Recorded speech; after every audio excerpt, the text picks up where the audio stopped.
நாடு முழுக்க பல்வேறு குற்ற சம்பவங்கள் நடந்துட்டே தான் இருக்கு. காவல்துறையினரும் விசாரிச்சுட்டே தான் இருக்காங்க. அது மாதிரியான குற்றங்களின் தொகுப்பு தான் நிகழ்தகவு.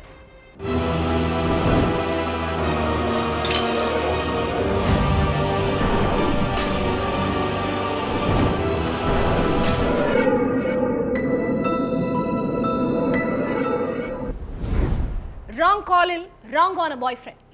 தேன் சொட்ட சொட்ட பேசி 25 லட்சம் ரூபாய் சீட்டிங். பள்ளி மாணவிகள் முதல் பெரும்புள்ளிகளின் மகள்கள் வரை ஆபாச சாட்டிங். கையில் ஆதாரத்துடன் கமிஷனர் ஆபீஸ் படியேறிய பெண் ஐடி ஊழியர். நடந்தது என்ன?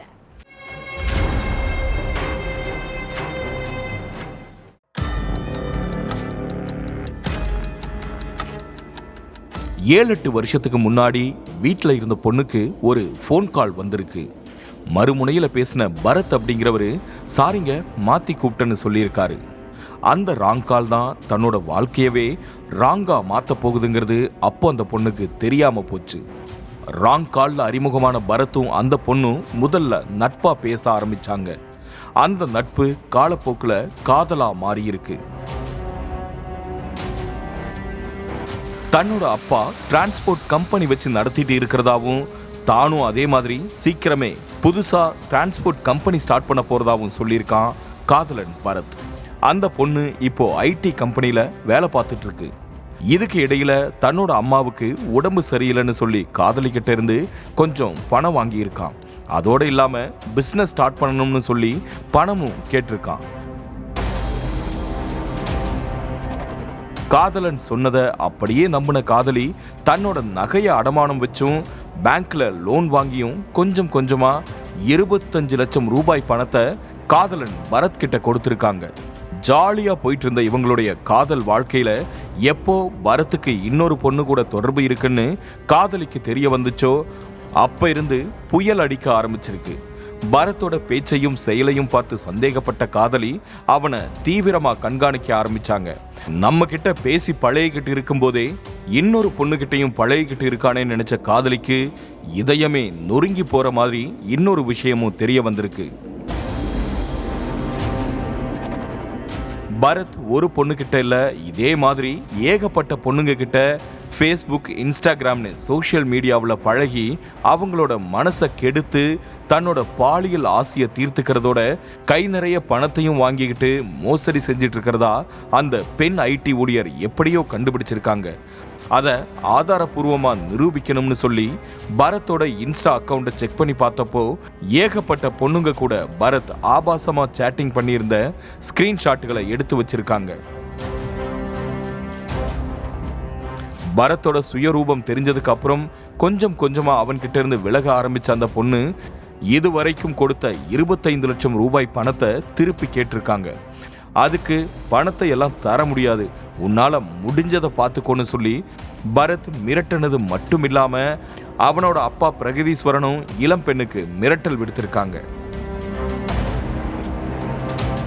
இது சம்பந்தமா பூந்தமல்லி ஸ்டேஷன்ல பாதிக்கப்பட்ட இளம்பெண் புகார் கொடுத்ததாகவும் ஆனா அங்க உள்ள போலீஸ்காரங்க எந்த நடவடிக்கையுமே எடுக்காம விட்டுட்டதாகவும் சொல்லப்படுது.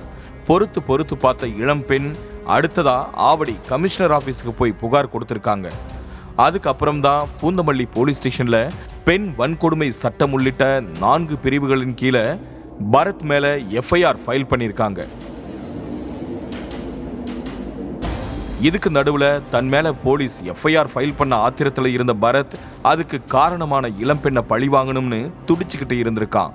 கோயம்பேடு மெட்ரோ ஸ்டேஷன் முன்னாடி தன்னோட தம்பி கூட போயிட்டு இருந்த இளம்பெண்ணை பரத்தும் அவனோட சகோதரனும் சேர்ந்து கார்ல ஃபாலோ பண்ணி இருந்திருக்காங்க. ரொம்ப தூரம் ஃபாலோ பண்ணிட்டே போனவங்க ஒரு கட்டத்தில் அந்த பெண் ஐடி ஊழியர் மேலையும் அவங்க தம்பி மேலையும் காரை ஏற்றி கொலை பண்ண முயற்சி பண்ணியிருக்காங்க.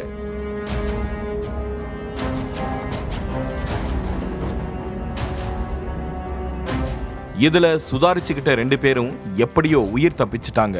ஆனா அந்த பொண்ணோட தம்பி கார்ல இருந்த பரத்தையும் அவனோட சகோதரனையும் பிடிக்க முயற்சி பண்ணப்போ அவன் மேலையும் ரோட்ல நின்றுட்டு இருந்த இன்னொரு கார் மேலையும் மோதிட்டு பரத் கார்ல தப்பிச்சு போயிருக்கான். இதுல அந்த பொண்ணோட தம்பிக்கு காயம் ஏற்பட்டிருக்கு.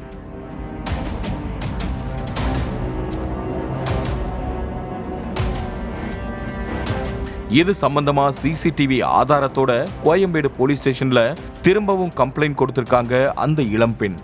போலீஸ் கிட்ட புகார் கொடுத்த ஆத்திரத்துல என் மேலையும் என் தம்பி மேலையும் காரை ஏத்தி கொலை பண்ண முயற்சி பண்ணதா கொடுத்த கம்ப்ளைண்ட் அடிப்படையில பரத் மேலையும் அவனோட சகோதரன் மேலையும் போலீஸ் கொலை முயற்சி வழக்கு ஃபைல் பண்ணி அவங்க 2 பேரையும் தேடிக்கிட்டு இருக்காங்க. பரத் தன்னை மட்டும் ஏமாத்தல, என்ன மாதிரியே நிறைய பொண்ணுங்க கூட பேசி ஆசை வார்த்தைகளை சொல்லி அவங்க மனசை கெடுத்து பல பேரோட வாழ்க்கையை சீரழிச்சிட்டு இருக்கிறதா இளம்பெண் குற்றம் சாட்டி இருக்காங்க.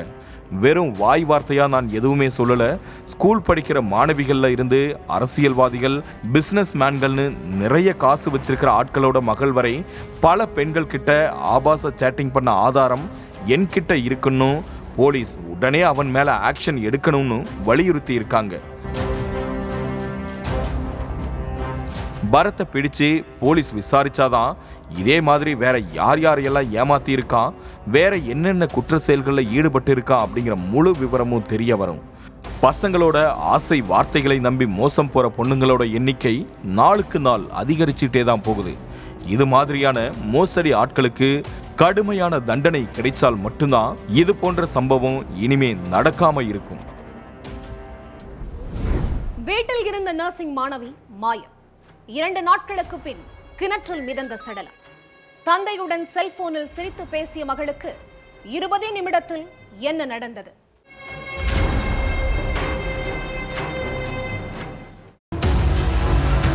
பக்கத்து ஊர்ல சொந்தக்காரர் இறந்து போயிட்டதால ரமேஷும் அவங்க மனைவியும் துக்க வீட்டுக்கு போயிருந்திருக்காங்க.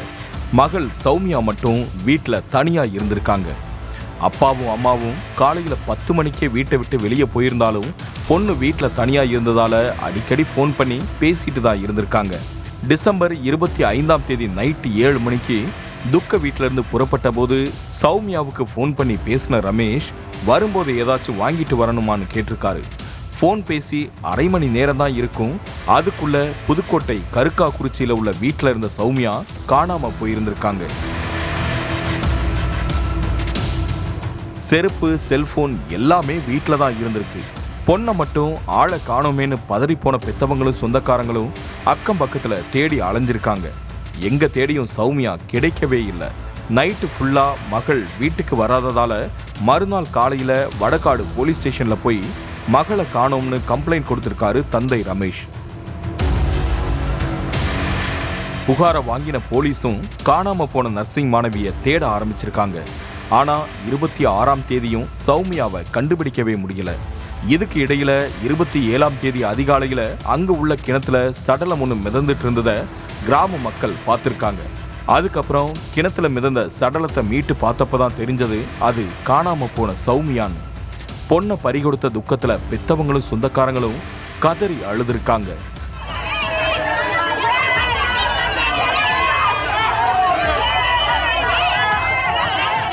ஸ்பாட்டுக்கு வந்த போலீஸ்காரங்க சௌமியா சடலத்தை மீட்டு புதுக்கோட்டையில் உள்ள கவர்மெண்ட் மெடிக்கல் காலேஜ் ஹாஸ்பிட்டலுக்கு போஸ்ட்மார்ட்டத்துக்காக அனுப்பி வச்சாங்க.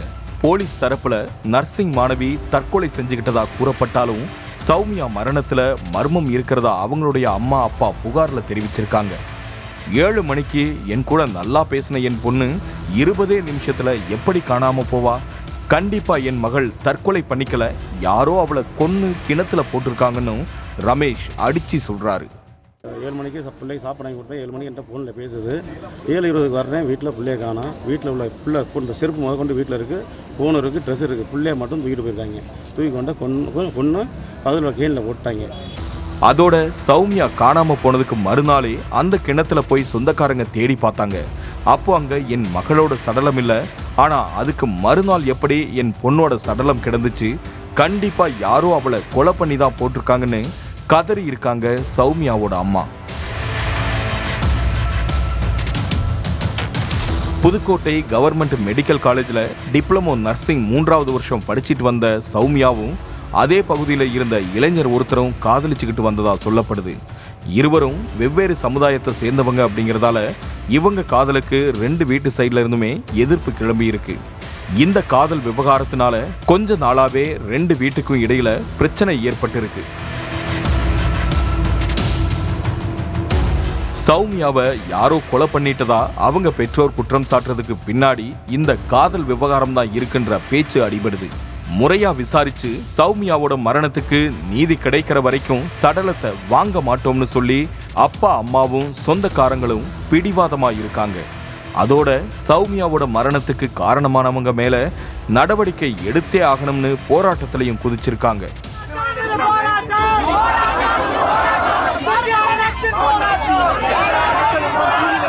எதுவா இருந்தாலும் போஸ்ட்மார்ட்டம் ரிப்போர்ட் வந்ததுக்கு அப்புறம் தான் சௌமியாவோட மரணத்துல உள்ள மர்மமே வெளிச்சத்துக்கு வரும்னு போலீஸ் தரப்புல சொல்லப்படுது.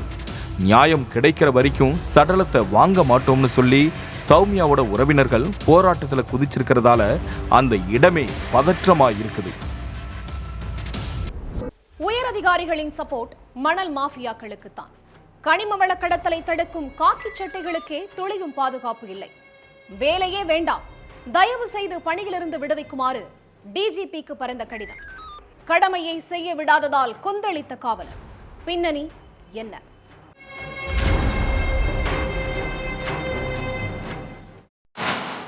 தென்காசி பக்கம் சிவகிரி ஸ்டேஷன்ல முதல் நிலை காவலரா வேலை பார்த்துட்டு இருக்காரு பிரபாகரன். திருவேங்கடம் போலீஸ் ஸ்டேஷன்ல 12 வருஷமா வேலை பார்த்துட்டு இருந்த பிரபாகரன் 2 மாசத்துக்கு முன்னாடி தான் சிவகிரி ஸ்டேஷனுக்கு பணி மாறுதல்ல வந்திருக்காரு. 10ஆம் தேதி காலையில போலீஸ் ஸ்டேஷனுக்கு ஒரு போன் வந்திருக்குது. ராயகிரியில உள்ள ஒரு கடையில குட்கா பதுக்கி வச்சிருக்கிறதா எதிர் முனையில இருந்தவங்க சொல்லியிருக்காங்க. அடுத்து அங்க போன பிரபாகரன் மாதவன் அப்படிங்கிறவரோட கடைக்கு சீல் வச்சதோட அவ்வழியா TN 79 F2508 என்ற எண் கொண்ட வாகனத்துல ஜல்லி கற்கள் ஏத்திட்டு வந்த ஒருத்தரை மடக்கி இருக்காரு. ஜல்லி கற்கள் கொண்டு போறதுக்கான பாஸ் எங்கன்னு பிரபாகரன் கேட்டதும் AKR கல் குவாரியில கொடுத்த கம்ப்யூட்டர் பில் ஒன்றை காட்டியிருக்காரு அந்த டிராக்டர் டிரைவர். அதுக்கு பிறகு பாஸ் இல்லாம வெறும் கம்ப்யூட்டர் பில் வச்சு ஜல்லி கற்கள் ஏத்திக்கிட்டு போறதா SI SPன்னு 2 பேருக்கும் ஃபோன் பண்ணி இன்ஃபார்ம் பண்ணியிருக்காரு பிரபாகரன். 18ஆம் தேதி பார்த்தீங்கன்னா எனக்கு டேபிட் போட்டிருந்தாங்க. டேபிட் அளவுலாம் நான் டியூட்டி பார்க்கும்போது ஒரு வண்டி எம்சண்ட் வண்டி வந்துட்டு இருந்துச்சு. நான் நிப்பாட்டி பாஸ் கேட்டேன். பாஸ் கேட்கும்போது பாஸ் எதுவுமே இல்லைன்னு சொல்லிட்டு ஒரு பில்லு மட்டும் தான் வச்சுருந்தாங்க.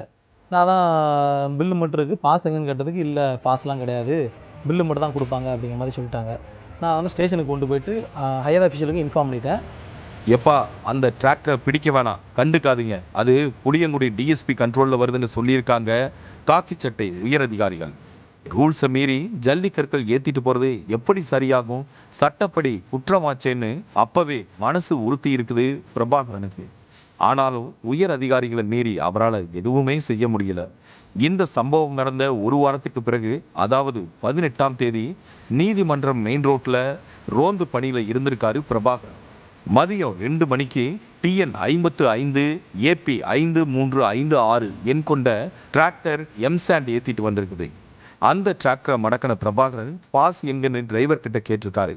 அப்போது கம்ப்யூட்டர் பில்லை ஒன்றை காமிச்ச டிரைவர், பாஸ் எல்லாம் ஒன்றும் இல்லை, கம்ப்யூட்டர் பில்லை வச்சு தான் இத்தனை நாளும் எம்சாண்ட் ஏற்றிட்டு போயிட்டு இருக்கிறோம், புதுசாக பாஸ் ஈஸுன்னு கேட்டால் எப்படின்னு எதிரி இருக்காரு. வண்டிக்கு பாஸு பில்லு தான் கொடுத்துருப்பாங்களா, அது எங்கே அதை கொடு, என்ன கொடுத்துருக்காங்க வண்டிக்கு, இதான் கொடுத்தாங்களா? இதான் சார்.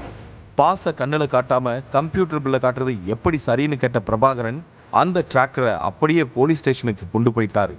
டிராக்டரை பார்த்துக்கோங்க, உயர் அதிகாரிகளுக்கு தகவல் கொடுங்க சார்னு ஸ்டேஷனில் இருந்த இன்னொரு காவலர்கிட்ட சொல்லிட்டு இருக்கும்போதே பிரபாகரனுக்கு இன்னொரு ஃபோன் வந்திருக்குது. சொக்கநாதபுத்தூர் விளக்கு பிள்ளையார் கோவில் பக்கத்தில் உரிய ஆவணம் இல்லாமல் ஜல்லிக்கற்களோட ஒரு டிராக்டரும் ஆத்து மணலோட 2 மாட்டு வண்டியும் இருக்கிறதா தகவல் வருது. அதனால் வேகமாக அங்கே போயிருக்காரு பிரபாகரன். TN 84 P8007 என்ற எண் கொண்ட டிராக்டரையும் ஆத்து மணலோடு இருந்த 2 மாட்டு வண்டிகளையும் பிரபாகரன் மடக்கினப்போ, சும்மா பூச்சாண்டி காட்டுற வேலையெல்லாம் இங்கே வேண்டாம், காவல்துறையில் உள்ள உயர் அதிகாரிகளில் இருந்து மீடியாவில் இருக்கிற எல்லாரும் எங்களுக்கு அத்துபடின்னு மிரட்டி இருக்காங்க அந்த கனிம வள கொள்ளையர்கள். அந்த வண்டியை நிப்பாட்டி பாஸ் கேட்டதுக்கு பாஸ்லாம் இல்லை, இந்த பில்லு மட்டும் தான் கொடுப்பாங்கன்னு சொல்லி சொன்னாங்க.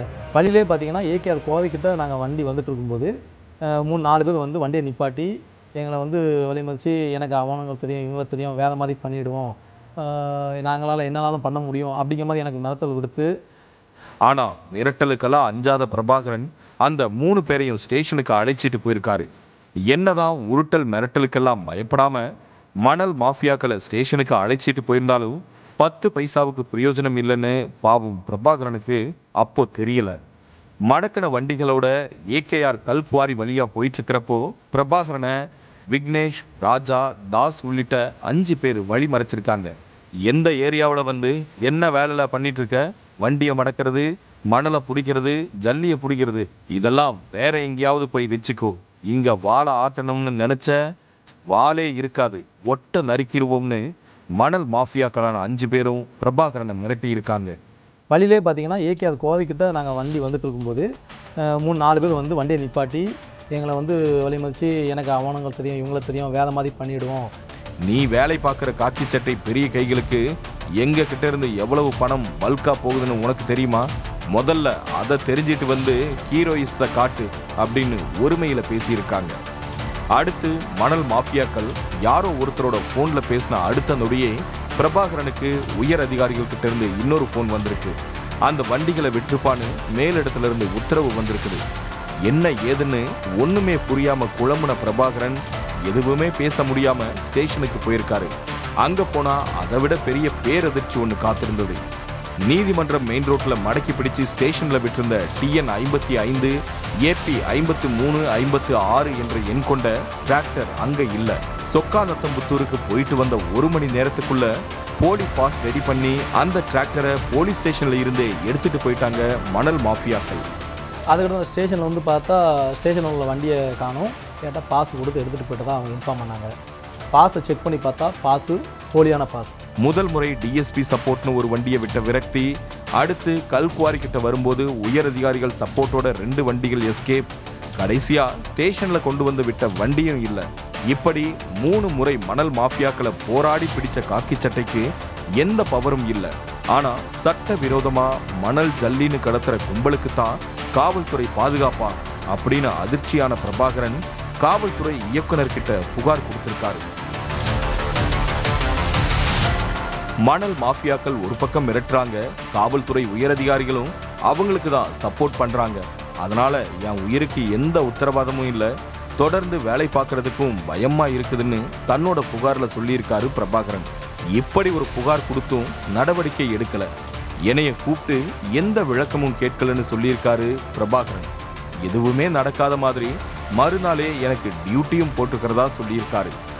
நான் கொடுத்த புகாருக்கு எந்த நடவடிக்கையுமே இல்லையேன்னு இன்ஸ்பெக்டர் கிட்ட ஃபோன் பண்ணி கேட்டா இந்த பிரச்சனையை இப்படியே விட்டுருங்கன்னு சொல்றது எந்த வகையில நியாயம்னு கேட்கிற பிரபாகரன், எனக்கு வேலையே வேண்டாம், தயவு செய்து என்னைய பணியில இருந்து விடுவிச்சிருக்கன்னு கடிதத்தில் சொல்லியிருக்காரு. இந்த மாதிரி இத்தனை பேர் என்னை மிரட்டினாங்க அப்படின்னு சொல்லி நான் தெளிவாக பெட்டிஷன் கொடுத்து, அப்படி இல்லைனா என்னை வந்து வேலையை விட்டு விடுவீங்கன்னு சொல்லி நான் பெட்டிஷன் கொடுத்தேன். அதுக்கும் இது வரைக்கும் எந்த ஒரு ரெஸ்பான்ஸையும் எனக்கு வந்து அவங்க பண்ணலை. உண்மையா நேர்மையா இருக்கிற ஒரு காவலர் தன்னோட கடமையை செய்யறதுக்கு கூட பாதுகாப்பு இல்லைன்னா சாதாரண பொதுமக்களுக்கு எப்படி பாதுகாப்பு இருக்கும் அப்படிங்கிற கேள்விதான் எல்லோருக்குமே எழுது. அதே நேரம் மணல் மாஃபியாக்களுக்கு காவல்துறை உயரதிகாரிகளே உடந்தையா இருக்கிறது தன்னோட கண்ணையே நாம குத்திக்கிறதுக்கு சமம்னு சொல்றாங்க. ஆக கம்ப்யூட்டர் பில்லில் குறிப்பிட்டிருக்கிற ஏகேஆர் கல்குவாரி ஓனர்ல இருந்து புளியங்குடி DSP, SI, போலி பாஸ் ரெடி பண்ணி ஸ்டேஷன்ல இருந்து வண்டியை விட்ட காவலர் வரைக்கும் எந்த பாரபட்சமும் பார்க்காம சம்பந்தப்பட்ட அத்தனை காக்கி சட்டைகளையும் விசாரணை வளையத்துக்குள்ள கொண்டு வரணும்னு சொல்ற மக்கள், ஒருவேளை குற்றம் நிரூபிக்கப்பட்டா ஒருத்தரையும் விடாம எல்லோர் மேலையும் கடுமையான நடவடிக்கை எடுத்தே ஆகணும். அப்படி செஞ்சா மட்டும்தான் கனிம வள கொள்ளைக்கு முடிவு கிடைக்கும், மணல் மாஃபியாக்களுக்கும் கடிவாளம் போட முடியும், நேர்மையான பிரபாகரனுக்கு நீதியும் கிடைக்கும்.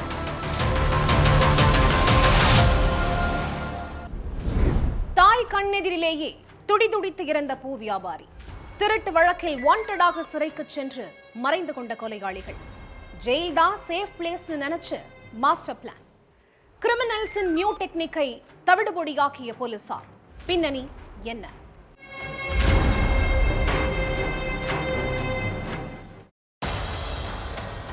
வழக்கம் போல பூ வியாபாரத்தை முடிச்சுட்டு அம்மாவையும் கூட்டிக்கிட்டு வெங்கடேசன் பைக்ல வீட்டுக்கு போயிட்டு இருந்தாரு.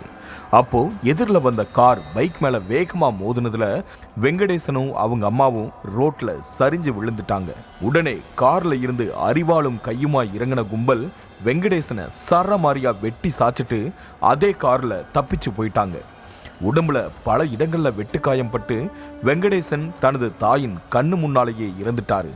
இந்த தாக்குதல்ல அவரோட அம்மாவுக்கும் லேசான காயம் ஏற்பட்டிருக்கு. இந்த சம்பவம் டிசம்பர் 19ஆம் தேதி நடந்துச்சு. கிட்டத்தட்ட ஒரு வாரமா குற்றவாளிகளை பிடிக்க முடியாம திணறிட்டு இருந்த போலீஸ் அடுத்து ஒரே நாள்ல அதிரடி வேட்டை நடத்தி மொத்த பேரையும் தூக்கி உள்ள வச்சிருக்காங்க. வெங்கடேசனுக்கும் திருமணமாகி மதுரையில் இருந்த அவரோட அத்தை பொண்ணுக்கும் இடையில தகாத உறவு ஏற்பட்டிருக்கு. அத்தை பொண்ணோட கணவர் செந்தில் வெளிநாட்டில் வேலை செஞ்ச கேப்ல வெங்கடேசன் அடிக்கடி மதுரைக்கு போய் அத்தை பொண்ணு கூட தனிமையில இருந்ததா சொல்லப்படுது. லீவுக்கு சொந்த ஊருக்கு வந்த செந்திலுக்கு மனைவியோட தகாத உறவு பத்தி தெரிய வந்திருக்கு. அதுக்கப்புறம் மனைவிய செந்தில் கண்டிச்சிருக்காரு. இதனால கணவன் மனைவிக்கு இடையில அடிக்கடி பிரச்சனையும் வந்திருக்கு.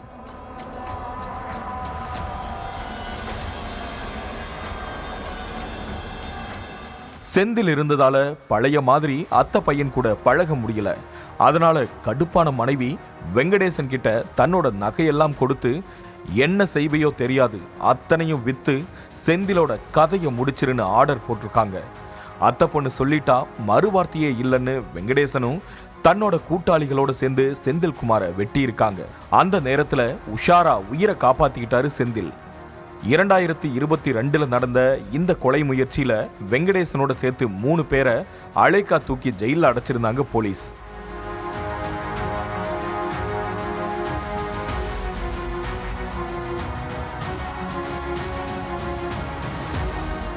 அதுக்கப்புறம் செந்தில் தன்னோட மனைவியை விவாகரத்து செஞ்சுட்டு வேற ஒரு பொண்ணை கல்யாணம் பண்ணிக்கிட்டாரு. அத்தோட பொழப்புக்காக திரும்பவும் வெளிநாட்டுக்கு போய் வேலை செஞ்சுட்டு இருந்திருக்காரு.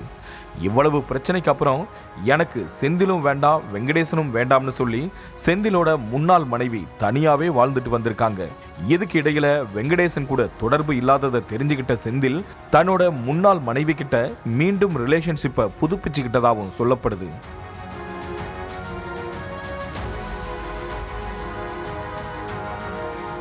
2 வருஷத்துக்கு மேல ஆனாலும் தன்னை கொல்ல முயன்ற வெங்கடேசனை பழி வாங்கியே ஆகணும்ன்ற எண்ணம் செந்திலோட மனசுல ஆழமா பதிஞ்சிருக்குது. தன்னோட ஆதங்கத்தை எல்லாம் க்ளோஸ் ஃப்ரெண்டான ராமநாதபுரத்தை சேர்ந்த ராஜபிரபு கிட்ட கொட்டி இருக்காரு செந்தில். ராஜபிரபு மூலமா ஒரு ஆளை பிடிச்சு அவனுக்கு 10 லட்சம் ரூபாய் கொடுத்து வெங்கடேசனை கொல்ல பிளான் போட்டிருக்காரு செந்தில். ஆனா பணத்தை வாங்கினவன் சொன்னபடி வெங்கடேசன் கதையை முடிக்காம டிமிக்கி கொடுக்க பார்த்திருக்கான். அதுக்கப்புறம் அவன் கூட போராடி 10 லட்சத்துல இருந்து 5 லட்சம் ரூபாயை மட்டும் வாங்கியிருக்காரு செந்தில்.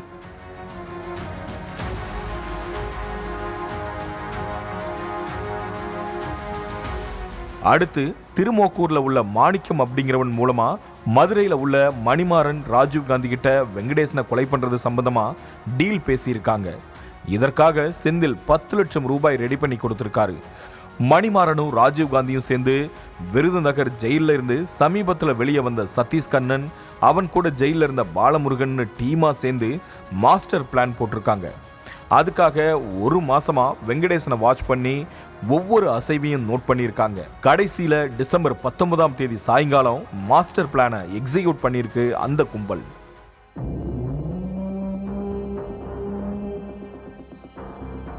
வெங்கடேசனை கொலை பண்ணிட்டு போலீஸ் கிட்ட சிக்காம இருக்கிறதுக்காக அந்த கும்பல் போட்ட திட்டம் தான் ஹைலைட்டே.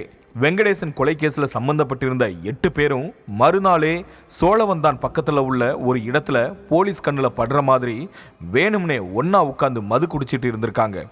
அவங்க எல்லார் மேலையும் ஏற்கனவே திருட்டு கேஸ் இருக்கிறதால போலீஸ் கண்ணுல பட்டா கண்டிப்பா நம்மளை பிடிச்சி ஜெயில போட்டுருவாங்க. அதுக்கப்புறம் இந்த கொலையை நாம தான் பண்ணோம்னு கண்டுபிடிக்கவே முடியாது. நாம எல்லோரும் சேஃபா லாக்கப்குள்ள போய் இருந்துக்கலாம்ங்கிறது தான் அந்த கொலையாளிகளோட மாஸ்டர் பிளானே.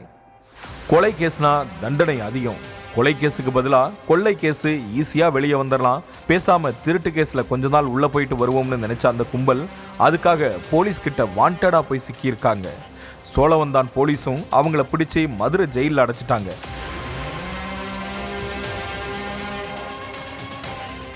இதுக்கு நடுவில் வெங்கடேசனை கொலை பண்ணவங்களை பிடிக்கிறதுக்காக அமைக்கப்பட்ட தனிப்படை போலீஸ்காரங்க கொலையாளிகளை பிடிக்க முடியாம திணறிக்கிட்டு இருந்தாங்க.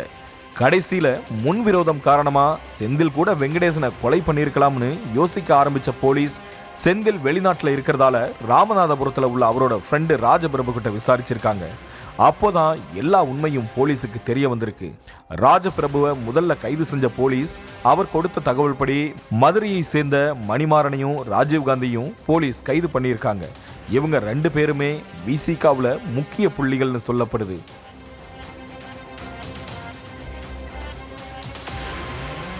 அடுத்து அவங்க கொடுத்த தகவலை வச்சு சதீஷ் கண்ணன், பாலமுருகன்னு வெங்கடேச கொலை பண்ணவனுங்களை போலீஸ் தேடிக்கிட்டு இருக்காங்க.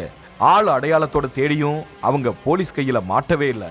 அப்போதான் கொஞ்ச நாளைக்கு முன்னாடி சோழவந்தான் கிட்ட வச்சு ஒரு கும்பலை போலீஸ் அரெஸ்ட் பண்ணாங்கன்னு சிவகங்கை தனிப்படை போலீஸுக்கு தகவல் கிடைச்சிருக்கு. இவங்க தான் ஒருவேளை நாம தேடுற கொலையாளிகளா இருப்பாங்களோன்னு சந்தேகப்பட்ட போலீஸ் நேரா மதுரை ஜெயிலுக்கு வண்டியை விட்டாங்க. அங்க போய் பார்த்ததுக்கு அப்புறம் தான் தெரிஞ்சது அவங்க தான் வெங்கடேசன் கொலை கேஸ்ல சம்பந்தப்பட்ட கொலையாளிகள்னு.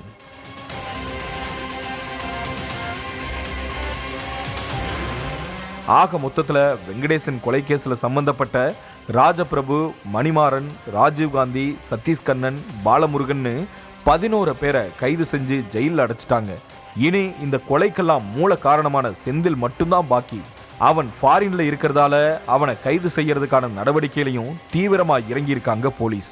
ஒரு தகாத உறவு எத்தனை பேரோட வாழ்க்கையை கெடுத்து சின்ன பின்னமாக்குது அப்படிங்கிறதுக்கு இந்த சம்பவம் தான் மற்றும் ஒரு உதாரணம். ஒவ்வொரு குற்றங்களின் முடிவும் சட்டத்தின் கையில். விசாரணை தொடரும். பார்க்கலாம் அடுத்த நிகழ்தகவில்.